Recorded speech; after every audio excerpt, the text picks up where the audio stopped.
کبھی اپنے والدین کی بددعا نہیں لینا، دعا لینا. انہیں کبھی نہیں رلانا، کیونکہ رلانے والا جس نے ماں باپ کو رلایا، دکھی کیا، وہ ہمیشہ کے لیے اللہ کی رحمت سے محروم کر دیا جاتا ہے، اس کے لیے محرومی لکھ دی جاتی ہے. کبھی ماں باپ کو نہ رلانا. لوگ ماں باپ کو بہت ستا رہے ہیں. کبھی شادی کرنے کے بعد کیفیت یہ ہوتی ہے کہ اگر بیوی نے کہہ دیا کہ میں تمہارے والدین کے ساتھ نہیں رہوں گی، تو وہ اپنے ماں باپ کو چھوڑنے کے لیے تیار ہو جاتا ہے. بہت سارے باپ اولاد کا حال اور بیٹوں کا حال تو یہ ہے کہ شادی کے بعد وہ ماں باپ کو چھوڑ کر سسرال میں جا کر کے قیام کرتے ہیں، اور سسرال میں رہنے کو وہ کوئی عیب نہیں سمجھتے. جس کی سسرال سب سے زیادہ قیمتی ہے، میں اس کا قول پیش کروں گا. اس سے بڑا گھرانہ کسی کی سسرال کا ہو ہی نہیں سکتا.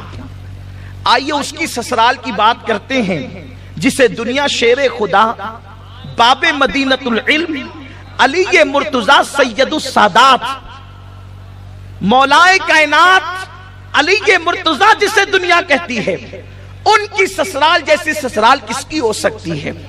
ان کی سسرال مصطفیٰ جان رحمت کا گھر ہے. اسی مولائے کائنات کا قول ہے، اگر عزت چاہتا ہے تو اپنی سسرال میں بلا عذر شرعی ایک رات بھی قیام نہ کرنا. یہ مولا علی کا فرمان ہے.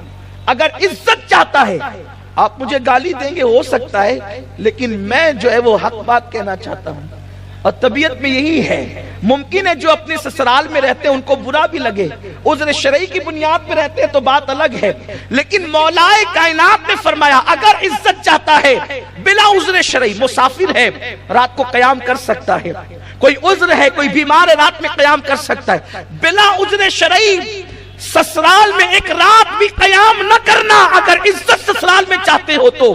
اس لیے کہ سسر کے گھر رہنے والے داماد کی اتنی بھی عزت نہیں ہوتی جتنی چوکھٹ پہ بیٹھنے والے کتے کی عزت ہوتی ہے. ماں باپ کو چھوڑ کر جانے والوں کا انجام یہی ہونا ہے اور یہی ہو کر کے رہے گا. اس لیے کہ میرے آقا صلی اللہ علیہ وسلم فرماتے ہیں اگر تیرے ماں باپ تجھ سے ناراض ہے اور تو شہید ہو جائے، شہادت کے بعد بھی اللہ تجھے جنت عطا نہیں کرے گا، کیونکہ ماں باپ ناراض ہے اور جنت نہیں دے گا. لیکن چونکہ شہید ہو گیا ہے تو جہنم بھی نہیں دے گا. جنت اور جہنم کے درمیان ایک مقام ہے جس کو مقام آراف کہتے ہیں. نہ وہاں جہنم کی طرح عذاب ہے، نہ جنت کی طرح نعمتیں ہیں. ان شہیدوں کو مقام آراف میں رکھا جائے گا جن کے ماں باپ ان سے ناراض رہا کرتے تھے.